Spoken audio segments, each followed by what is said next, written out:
Fala meninas, tudo bem com vocês? Aqui é o professor Ronald e eu nem vou aparecer na frente da foto para não estragar a beleza do registro desse momento. Nessa foto você está vendo aí ó, o professor Fritz Haber, que é o carequinha, né? E o engenheiro químico Carl Bosch, que foram os dois cientistas que foram prêmio Nobel, que desenvolveram todo o processo de síntese da amônia, no processo que a gente chama hoje de processo Haber-Bosch. Esse processo é muito importante. Esse estudo é muito importante. Todo o histórico dessa aula é muito importante. Então hoje a gente vai falar com muito prazer do processo Haber-Bosch. Você vai ver um pouquinho da importância da síntese da amônia na nossa sociedade atual, beleza? Então olha só, para começar a nossa aula de hoje, eu começo um pouco diferente. Eu começo falando sobre a população mundial. Dá uma olhada aqui, ó. Dados recentes de uma pesquisa de 2019, vou colocar aqui, ó, 2019, estimou, né, ou determinou para a população mundial 7,7 bilhões de pessoas, tá certo?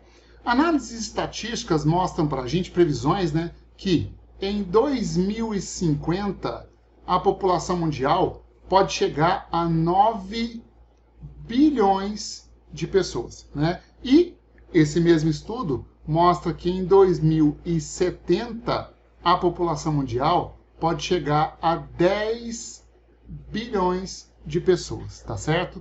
Bom, agora vamos entender uma coisa.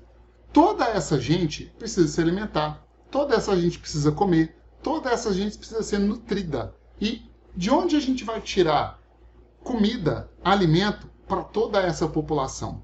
É um negócio meio complicado, uma tarefa meio complicada, concorda? Aí o que acontece? Para você entender de onde a gente pode extrair alimento para toda essa população, o primeiro comentário que eu quero fazer aqui com vocês ó, é sobre as áreas que nós temos no planeta que são possíveis ou passíveis de se plantar com qualidade, né? Nesse resuminho de mapa mundi que você está vendo aqui, ó, as áreas mais escuras indicam países onde você tem 40%, 35%, 30% da sua área total cultivável. Ou seja, são países onde nós temos grande parte da sua área, uma área cultivável, onde você pode plantar e produzir alimentos.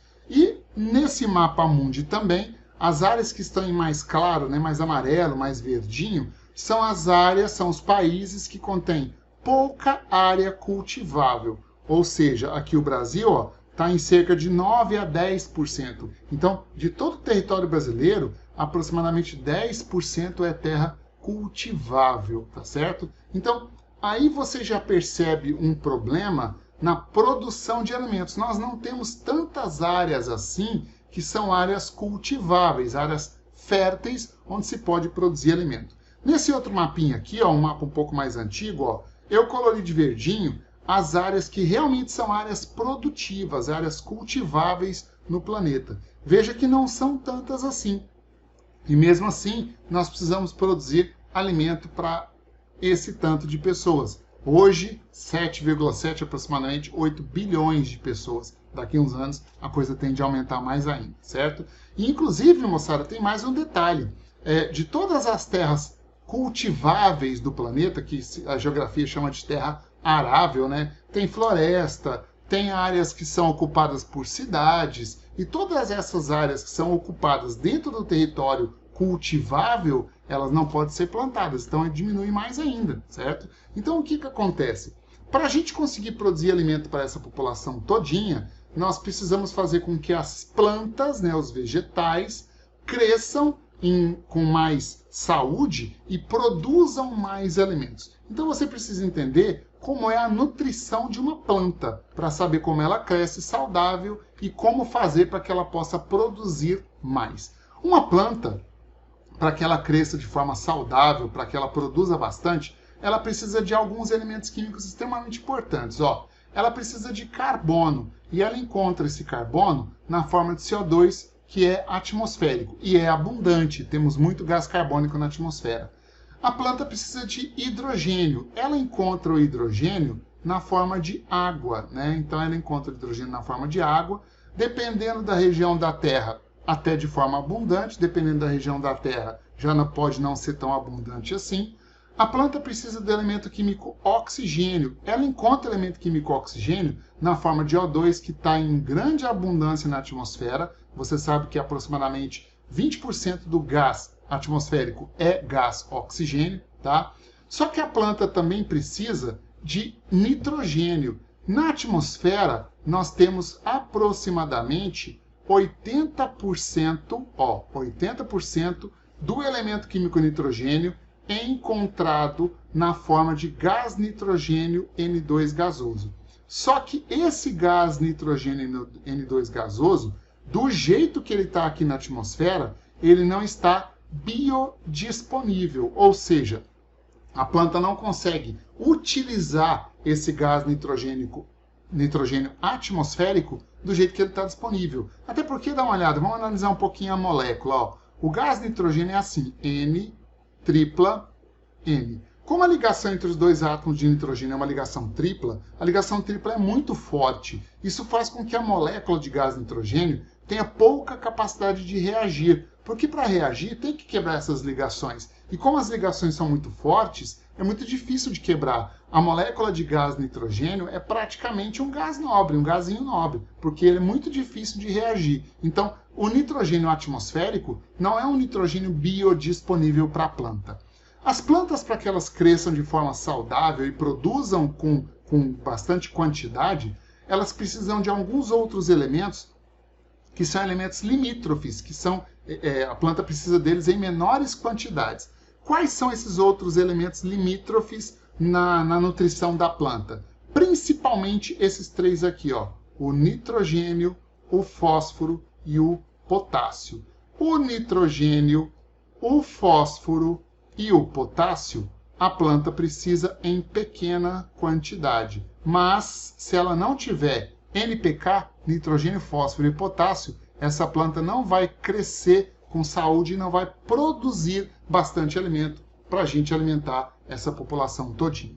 Daí vem a importância dos fertilizantes, né? Se você, como já não dá para a gente aumentar tanto a área cultivável no planeta, não dá para a gente aumentar as áreas territoriais, principalmente áreas cultiváveis de terras férteis no planeta. Então, qual é a saída? A saída é a gente adubar, né? Fertilizar a terra para que a planta tenha os elementos químicos que ela precisa na quantidade, na concentração correta, e assim ela cresça com saúde e possa produzir cada vez mais, né? Daí a necessidade de você adubar a terra.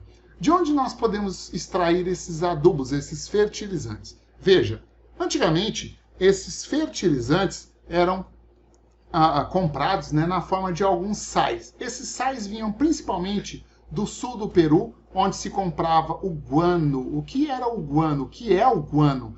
Guano é um tipo de adubo, né, um tipo de fertilizante que vem da produção de excrementos de aves. Lá no sul do Peru, eu vou colocar um mapinha aqui para você ver. Ó. Lá no sul do Peru, nessa região aqui, ó, deixa eu pegar o laser, ó, nessa região aqui, tinha-se uma grande produção na parte litorânea, né, uma grande produção de guano. Por quê? Aves migratórias passavam por essa região e lá elas faziam cocô mesmo. E os excrementos dessas aves são muito ricos em alguns elementos químicos extremamente importantes. Ó. Olha a composição do guano aqui. Ó. Cloreto de amônio tem nitrogênio. Ácido fosfórico tem fósforo. Aqui, ácido úrico tem nitrogênio. Ácido oxálico não tem, mas tem carbono, é matéria orgânica. Então, no guano, você encontra, né, o nitrogênio, que é um elemento limítrofe para a planta importante. Você encontra o fósforo, que é um elemento limítrofe importante para a planta. E também, lá na costa do Chile, importava-se muito o salitre, salitre do Chile. O que é o salitre? Salitre é um sal muito rico em nitrato de sódio e nitrato de potássio. Olha o nitrato aqui, ó, o nitrogênio e o potássio. Lembra que os elementos limítrofes para a planta crescer com saúde é NPK, nitrogênio, fósforo e potássio? Então, comprando o guano do sul do Peru e o salitre do Chile, ó, aqui é de onde se extraía o guano, nessa região no sul do Peru. E o salitre, vou colocar aqui, ó, o salitre do Chile era extraído principalmente de uma região próxima dessa cidade aqui, ó, Antofagasta, no Chile, onde se produzia muito salitre. Então, importando o guano e o salitre do Chile, você tem fertilizantes com grandes concentrações de NPK, nitrogênio, fósforo e potássio, para que você possa adubar o seu solo, fertilizar o seu solo e as plantas cresçam com saúde, produzindo bastante, certo? Produzindo em alta quantidade. Tanto é que de 1879 a 1881 teve uma guerra chamada Guerra do Pacífico, onde o Chile, né, entrou em guerra com Peru e Colômbia, tá? Para conseguir dominar essa região do comércio do guano e do salitre. Tem até um professor de história, amigo meu, que fala o seguinte, que nessa época o Brasil perdeu a chance de entrar na guerra, porque parece que o Brasil aí tinha poder bélico maior do que esses países e tudo mais, perdeu a chance de, nessa época, entrar na guerra, ganhar território e ganhar uma saída para o Pacífico. Mas isso aí já é uma questão mais específica da história, não é minha praia, eu nem sei falar para vocês de forma correta. Mas teve a Guerra do Pacífico, que foi pela luta daquele território ali, onde eles dominavam o comércio. Por que tanto interesse assim no guano e no salitre? Porque esse guano e esse salitre, eles eram vendidos lá para a Europa, né? E lá na Europa, inclusive, quem dominava esse comércio, informação importante, ó, quem dominava esse comércio era a Inglaterra. E quando esse guano e esse salitre eram vendidos para a Europa, muito dinheiro era envolvido nisso. Para você ter uma noção, olha aqui, ó. Aqui eu tenho uma análise, ó. Consumo de guano chileno em 1898. Cerca de 1/3 do guano chileno vendido para a Europa era consumido pela Alemanha. Então nós tínhamos 1/3 do guano consumido pela Alemanha e 2/3 do guano consumido pelo restante da Europa inteira, que precisava produzir alimentos, fertilizar seus solos, produzir alimentos para abastecer, abastecer de alimentos a população. E um detalhe importante, olha só, o nitrogênio e o potássio também, vou colocar aqui, ó, o nitrogênio e o potássio também são usados, nitrogênio, fósforo e potássio, né, potássio aqui, ó, também são usados para fazer pólvora. Ou seja, além do lance deles fabricarem fertilizantes para aumentar a produção de alimentos, também entra aí a fabricação de pólvora, a fabricação de armamentos, tá certo? E lembra que nessa época a Inglaterra dominava esse comércio e exatamente mais ou menos aí nessa época começavam os atritos para uma grande guerra, certo? E aí o que acontece? Houve a necessidade de arrumar uma forma, né, de substituir esse guano e esse salitre do Chile, até porque mais para frente, quando os países já estão em guerra mesmo, Segunda Guerra, né, a Inglaterra, que fazia parte dos aliados, bloqueou o comércio de guano e salitre do Chile para a Alemanha. E a Alemanha ficou sem nitrogênio, sem fósforo e sem potássio. Então ela tinha que dar um jeito de conseguir produzir principalmente nitrogênio, fósforo e potássio para abastecer o seu mercado interno e também para abastecer a sua fonte de produção de armamento, de pólvora e de tudo mais. Aí é que surge esse cidadão que você está vendo aí, ó, Fritz Haber. Quem era o Fritz Haber? Fritz Haber era um professor, né, que trabalhava numa indústria de fertilizantes perto de Auschwitz. O Haber, ele participava, né, de uma indústria de produção de amônia. E aí o que acontece? O Haber depois mudou, foi para uma outra cidade e ele conseguiu otimizar o processo de síntese da amônia. Nessa época, alguns cientistas já se mostravam bastante preocupados com a possibilidade de não ter os elementos químicos nitrogênio, fósforo e potássio que vinham do guano e do salitre do Chile, né? Alguns deles, por exemplo, ó, você já ouviu falar do Crookes, do William Crookes, do tubo de Crookes. Quando você estuda modelos atômicos, a gente fala do Crookes. Você já ouviu falar do Nernst, você já ouviu falar de Ostwald, você já ouviu falar de Le Chatelier. Todos esses cientistas entendiam que produzir amônia era muito difícil e exigia altíssima energia, ou seja, era um processo inviável. O Fritz Haber, ele conseguiu produzir amônia em pequena escala no laboratório dele de uma forma viável. Essa foto que você está vendo aí, ela foi tirada no museu, ela está no Museu Judaico. Esse equipamento, na verdade, está no Museu Judaico de Berlim. esse é o equipamento usado por Haber quando ele conseguiu produzir. Aqui, ó, nessa parte aqui do processo, ó, ele conseguiu produzir aqui um fio de amônia líquida. Ele conseguiu produzir NH3 líquido. E para ele conseguir produzir amônia líquida, ele teve que desenvolver válvulas de alta pressão, cilindros de alta pressão, manômetros de alta pressão, algo que não era comum naquela época, porque a pressão da reação de síntese da amônia é tão grande que os equipamentos daquela época não resistiam a isso. Então ele desenvolveu tudo isso e até que enfim conseguiu produzir amônia líquida. A reação de síntese da amônia é essa daqui, ó. O gás nitrogênio N2 gasoso, onde você encontra nitrogênio no ar atmosférico em grande quantidade, lembra? Reagindo com o gás hidrogênio H2 gasoso, aqui são 3 mols. Essa reação, ela produz 2 mols de amônia NH3 gasoso. O ΔH dessa reação é menos 92, alguma coisa quilojoules por mol. Vou colocar assim, ó, ΔH negativo, não precisa do valor dele não. Então, o Haber, ele conseguiu sintetizar a amônia em microescala, né, pequena escala, de forma viável. Ele conseguiu nitrogênio de que jeito? Ó, ele conseguiu nitrogênio aqui, destilando o ar seco a menos 196 graus Celsius. Aí você separa o nitrogênio do restante do ar atmosférico e consegue nitrogênio para abastecer o equipamento.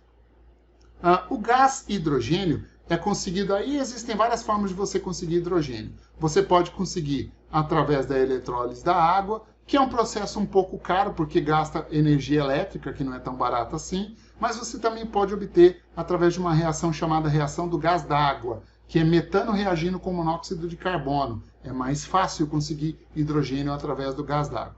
Então, o hidrogênio, a fonte dele, né, pode ser, por exemplo, gás d'água ou pode ser eletrólise. Vou colocar aqui, ó, eletrólise, ok? E assim, numa situação de temperatura de 200 graus Celsius, ele fez estudo dessa temperatura, ele otimizou essa temperatura, eu vou mostrar para você daqui a pouco, e utilizando, no início ele utilizava um catalisador de ósmio, aí depois ele percebeu que um catalisador de ferro incorporado em alumina aumentava o rendimento da reação de síntese da amônia. Olha o que aconteceu, ó. Isso aqui é um gráfico que mostra o estudo do Fritz Haber na síntese da amônia.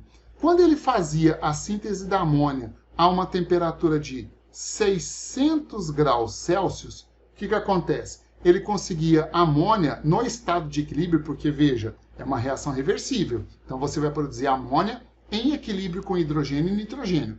Como a reação é reversível, quanto maior a constante de equilíbrio, quanto maior você conseguir fazer com que ela produza amônia, o rendimento da amônia seja maior, mais você vai ter produto na reação. Então, a 600 graus Celsius, o rendimento da amônia não chegava a 40%. Quando ele usou uma pressão muito elevada, a pressão próxima aqui de 1000 atm, por isso que eu falei para você que o equipamento era um equipamento diferente, ele teve que desenvolver equipamento que resistia a alta pressão, aí ele começou a testar nessa grande pressão temperaturas um pouco menores. Olha aqui, ó, quando ele fez a reação a 500 graus Celsius, deixa eu mudar a cor aqui, ó, a 500 graus Celsius, ele já conseguiu um rendimento de produção de amônia mais próximo de 50%. Porque o que acontece? Veja, você está produzindo amônia a alta pressão. Vamos falar um pouquinho de deslocamento de equilíbrio. Quando você mexe na pressão, você altera, você pode deslocar o equilíbrio. Como que a pressão desloca um sistema em equilíbrio? Ora, o aumento da pressão, vou colocar um pouco mais para cima, senão vai me atrapalhar. Ó, aqui, vamos lá de novo. Então, de vermelho aqui, ó. Quando você aumenta a pressão sobre uma reação em fase gasosa, você desloca, você provoca deslocamento do equilíbrio para o sentido de quê? De menor volume gasoso. Lembra? Na síntese da amônia, veja, nós temos 1 mol de nitrogênio, 3 mols de hidrogênio. Ou seja, nos reagentes nós temos 4 volumes de gases. Já nos produtos eu tenho 2 mols de amônia, ou seja, eu tenho 2 volumes de amônia nos produtos. Como nos produtos eu tenho menor volume ocupado por gases, o aumento da pressão tende a deslocar esse equilíbrio para o sentido de produção de amônia. Olha aqui, ó, deslocamento. E quando desloca o equilíbrio para o sentido de produção de amônia, você consegue aumentar o rendimento da reação, produzindo um pouco mais de amônia. Por isso, a pressão tão alta aqui, ó, por volta de 1000 atmosferas. E aí ele foi diminuindo a temperatura. Veja, aqui no gráfico, ó, eu já tenho resultados da experiência dele a 400 graus Celsius. A 400 graus Celsius ele conseguiu um rendimento da produção de amônia acima de 50%. Então você percebe que, ó, 300 graus Celsius, quando ele fez a reação a 300 graus Celsius, ele conseguiu um rendimento de amônia já bem maior. Quando ele produziu amônia a 200 graus Celsius, ó, 200 graus Celsius, numa pressão próxima aí de 1000 atm, ele já conseguiu um rendimento da amônia bem próximo aí de 100%, ou seja, produzir mais amônia. Por quê? Porque a temperatura também está influenciando no processo. Vamos falar um pouquinho da temperatura. Lembra? Quando você aumenta a temperatura sob um sistema em equilíbrio, você provoca deslocamento para qual sentido? Ora, aumentar a temperatura é jogar excesso de calor dentro do sistema. Quando você joga excesso de calor dentro do sistema, você desloca o equilíbrio para o sentido que consome calor. Qual reação consome calor? A reação endotérmica. Então, aumentando a temperatura, desloca o equilíbrio para o sentido endotérmico. Mas você lembra que o Haber, deixa eu mudar a cor aqui do marca-texto, ó. Você lembra que o Haber, ele não aumentou a temperatura. O que ele foi fazendo aqui, ó? Ele foi reduzindo a temperatura. Ora, se o aumento de temperatura desloca o equilíbrio para o sentido endotérmico, a diminuição da temperatura desloca o equilíbrio para o sentido exotérmico. Lá na reação, veja, como o ΔH da reação aqui, ó, é negativo, quer dizer que a reação direta é exotérmica e a inversa é endotérmica. Portanto, reduzindo a temperatura em alta pressão, ele provoca deslocamento do equilíbrio para o sentido endotérmico, favorecendo ainda mais a produção de amônia. Então veja que ele, trabalhando com dois fatores, pressão e temperatura combinados, ele conseguiu provocar um deslocamento do equilíbrio da síntese da amônia para o sentido de produzir amônia. Assim ele conseguiu aumentar o rendimento do processo, produzindo bastante amônia. Só que a amônia ainda está misturada com nitrogênio e hidrogênio, porque é um equilíbrio. Como é que ele faz para tirar essa amônia daí? Bom, para tirar essa amônia daí, ele fez o seguinte, olha aqui, ó, no processo aqui, ó. Aqui, ó. Esse tubo aqui, ó, é um tubo resfriado em baixa temperatura. Depois que foi produzida a amônia, né, aí ele resfria o sistema. Por quê? Porque a amônia, como ela faz ponte de hidrogênio, ela vira líquida. E aí você tira a amônia líquida. Lembra que eu falei que ele produzia um fio de amônia líquida no sistema dele? Ele consegue retirar a amônia do sistema em equilíbrio e aí os gases que sobram vão para o reciclo e continuam o processo.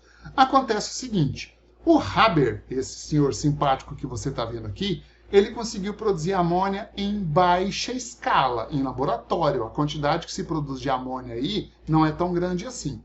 Daí, mas como ele já conseguiu produzir amônia, a partir disso já existe a possibilidade de você produzir amônia em larga escala. Mas para você produzir amônia em larga escala, alguém tem que pegar esse processo e passar ele para a escala industrial. Quem foi o encarregado de fazer isso? Um engenheiro químico que trabalhava numa indústria chamada BASF, que era uma indústria de produção de soda cáustica na época, chamada Carl Bosch. De acordo com a literatura, esse Bosch era o melhor engenheiro químico que a BASF tinha.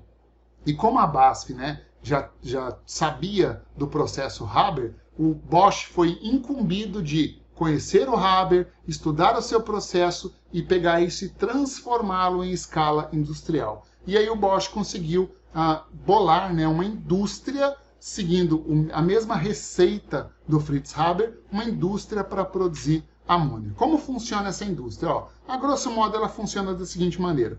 Aqui, ó, deixa eu pegar um amarelo aqui. Ó, aqui eu tenho o sistema de entrada de nitrogênio e hidrogênio. Nitrogênio que já foi obtido pela destilação do ar seco e hidrogênio que já foi obtido pela eletrólise da água ou pela reação do gás d'água, tanto faz. Aí, esse hidrogênio e esse nitrogênio entram no processo e são bombeados, ó, são bombeados para um reator. Esse tubo grandão que você está vendo aqui é um reator. Esses gases são pré-aquecidos, porque ó, a temperatura lá era próxima de 200 graus Celsius, lembra? São aquecidos mais ainda, e nessa região aqui, ó, você tem a presença do catalisador. Lembra que o catalisador era ferro incorporado em alumina? Alumina é um pozinho branco, tá? Que tem cloreto de alumínio. E aí o ferro incorporado na alumina funciona bem como catalisador. Nesse sistema aqui, ó, nesse lugar do processo, ocorre a reação de síntese da amônia. O N2 mais os 3 mols de H2 reagem produzindo os 2 mols de amônia. Então, daqui para frente, ó, os 3 gases já passam misturados. Aqui você tem gás nitrogênio, gás hidrogênio e amônia, tudo misturados em equilíbrio. E esses gases são bombeados, ó, por uma bomba circular, e eles vão para uma região agora da indústria, onde ela vai ser resfriada. Por que resfriado? Quando você resfria o nitrogênio e o hidrogênio, nessa temperatura, eles não voltam para o estado líquido, mas a amônia volta, porque a amônia, vou colocar aqui, ó, a amônia é uma molécula assim, ó, H, aqui hidrogênio e aqui hidrogênio, uma molécula piramidal e tem aqui um parzinho de elétrons livres. E a amônia, ela faz ponte de hidrogênio, que dá a ela um ponto de ebulição baixo em relação ao nitrogênio e hidrogênio. E aí você consegue fazer com que, resfriando, a amônia saia aqui, ó, no estado líquido. Então, a indústria produz amônia líquida como o Haber produziu no laboratório dele. Então, a amônia líquida sai aqui, o gás nitrogênio N2 e o gás hidrogênio H2, que ainda sobram no sistema, voltam para o reciclo, ó, eles voltam para cá, são bombeados novamente e voltam lá para o reator, onde vai ser de novo produzido amônia. Então, esse senhor simpático que você está vendo aí, o Carl Bosch, ele conseguiu pegar a receita de Haber para produzir amônia e transformar isso numa escala industrial para produzir muitas toneladas de amônia por dia, beleza? Mas aí, de novo, ó, qual a importância da síntese da amônia? Quando você sintetiza a amônia, que é o NH3, ela pode ser, em processos muito mais fáceis de se fazer a nível industrial, transformada em nitrogênio, fósforo e potássio, fertilizante e também explosivos, né? Também armamentos. Qual é o processo? Ó, aqui eu vou falar de um deles, que é a síntese do ácido nítrico, porque o ácido nítrico nesse processo aí é extremamente importante, tanto na fabricação dos fertilizantes, quanto na fabricação dos explosivos, da pólvora. O processo aqui consiste no seguinte, ó, 4 mols de amônia gasosa, vai reagir com 5 mols do gás oxigênio O2 gasoso. Essa reação aqui, ó, ela ocorre catalisada por platina a uma temperatura bem alta de 850 graus Celsius, produzindo 4 mols do monóxido de nitrogênio gasoso, mais 6 mols de água no estado de vapor, temperatura muito elevada. Aí sabe o que vai acontecer? Esse nitrogênio vai seguir o processo. Nitrogênio não, monóxido de nitrogênio. Ó. Aí aqui, 2 mols do monóxido de nitrogênio, NO gasoso, vão reagir com O2 gasoso, oxidando, né? E transformando em 2 mols de NO2 gasoso. Essa reação aqui tem um ΔG negativo, ou seja, uma reação espontânea, ocorre com facilidade. O ΔG dela é menos 308 kJ por mol, para você ter uma ideia. E aí, na sequência do processo, 3 mols de NO2 gasoso vão reagir com a água líquida, e essa reação aqui, ó, que ocorre em temperatura ambiente mesmo, produz 2 mols do ácido nítrico em solução aquosa, mais o monóxido de nitrogênio, NO gasoso. O ΔG dessa reação também é negativo, por volta de menos 5 kJ por mol. Como foi produzido aqui, ó, o ácido nítrico, quando você pega o ácido nítrico, reage com uma base, que inclusive pode ser a própria amônia, né? Reagindo com uma base, você vai produzir o quê? Sal mais água. Esse sal pode ter na sua composição o nitrogênio, porque é diácido nítrico, pode ter o potássio, se for uma base de potássio, e pode ter também o fósforo. Então aqui você consegue produzir NPK em grande quantidade. E esse NPK pode ser usado para quê? Para fazer fertilizante e aumentar a produção de alimentos no mundo. Aqui eu tenho o final da nossa linha do tempo. Ó. Em 1920, o Haber ganhou o Prêmio Nobel de Química. Em 1931, o Bosch, que foi aquele que desenvolveu o processo industrial, ganhou o Prêmio Nobel de Química. E hoje, no ano que a gente está vivendo aqui, ó, atualmente, olha só, 99% da produção mundial de amônia é através do processo Haber-Bosch. É daí que a gente consegue o NPK, que é o adubo para as plantas, e também a ureia. Ureia é um outro fertilizante também rico em nitrogênio, né? Aqui, ó, essas pedrinhas que você está vendo aqui são uma foto, né? Mostram uma foto do NPK 10-10-10. Esse NPK 10-10-10 significa 10% de nitrogênio, 10% de potássio, de fósforo, 10% de potássio, tudo isso em massa, beleza? Então, assim, consegue-se produzir mais alimentos e alimentar toda aquela população que a gente conversou no início da nossa aula. Legal, né? Legal essa aula de processo Haber, eu gosto disso aí pra caramba. Vou aproveitar aqui, já que essa aula tá longa, mas eu não podia pegar isso e quebrar no meio, né? Vou aproveitar aqui e vou resolver duas questões da sua lista, da sua apostila, da apostila do seu curso. Ó. A primeira é a questão número 15. Ela fala o seguinte: a amônia, uma das principais matérias-primas da indústria de fertilizantes, é produzida em escala industrial pelo processo conhecido como Haber-Bosch. Ó, essa questão é do item. Neste, uma reação entre nitrogênio e hidrogênio é catalisada com ferro em um reator mantido a 200 atm e 450 graus Celsius. Veja que ele já deu condições aí um pouco diferentes da que eu falei para você na aula. Sobre essa reação exotérmica, informação importante, sejam feitas as seguintes proposições. Ó, então ele está falando da síntese da amônia. Síntese da amônia, N2 gasoso, reage com 3 mols de gás hidrogênio, H2 gasoso, produzindo 2 mols de amônia, NH3 gasoso. O ΔH dessa reação ele é negativo, ele vale menos 92,2 kJ por mol. Claro que você não tem que saber o valor, mas saiba que ela é negativa, que é importante. Ou seja, a reação direta é exotérmica, a reação inversa é endotérmica. Vamos ver o que ele fala nas alternativas? Na letra A, ele diz o seguinte, ó, letra A não, item 1. O que ele quer? As afirmativas corretas. Ó. 1. O aumento da pressão no reator, mediante a adição de um gás inerte, aumenta o rendimento do processo. Bom, de cara, isso aqui está falso. Por quê? Porque gás inerte não aumenta, não desloca equilíbrio, não aumenta rendimento de processo nenhum. Ao adicionar gás inerte, não desloca nenhum equilíbrio em fase gasosa. Ok? Vamos lá para o segundo item. Ó. No segundo item ele fala: o uso de um catalisador mais efetivo aumenta o rendimento do processo. Veja, o que acontece? O uso de um catalisador, o que o catalisador faz? O catalisador diminui o tempo de deslocamento da reação, mas ele não aumenta o rendimento do processo. Isso aqui está errado, tá? Então, falso o item 2, né? O item 3 aqui, vou pegar o roxo agora. O item 3 fala o seguinte: uma vez atingido o equilíbrio, não ocorrem mais colisões efetivas entre as moléculas de H2 e N2. Falso também, porque uma vez atingido o equilíbrio, tanto a reação direta quanto a reação inversa continuam, e elas só continuam através de colisões efetivas. Por isso que está falso. Vou colocar de preto o último item aqui. Ó.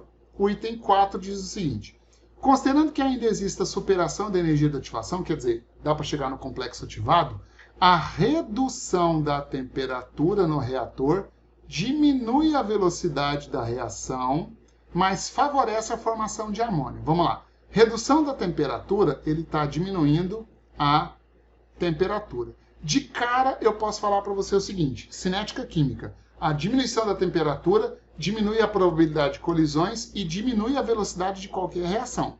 Então, diminui a velocidade de qualquer reação. Então, até aqui está certo, até aqui está certo. mas favorece a formação de amônio. Quando você reduz a temperatura, você provoca o deslocamento para qual sentido? Reduzir a temperatura é tirar calor do sistema.